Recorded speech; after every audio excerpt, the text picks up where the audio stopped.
Totally false advertising on this thing. If the sizing was correct, my custom cut board that fit my old one would fit perfectly in here. I can clearly visualize and see that that one is bigger, nicer. Now, let's measure it. This is supposed to be 24. Not even 22.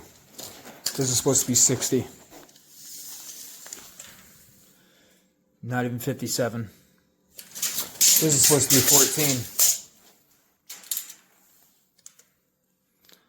Not even a foot.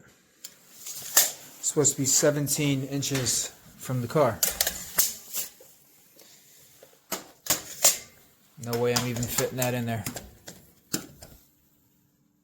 No way. Even if I went correctly, a couple inches, you may be looking at 12 inches. Totally false advertisement. Super cheap. Rattly, annoying. This is obnoxious. That one's got an actual bolt. I thought I was getting this, and I got this. Scam.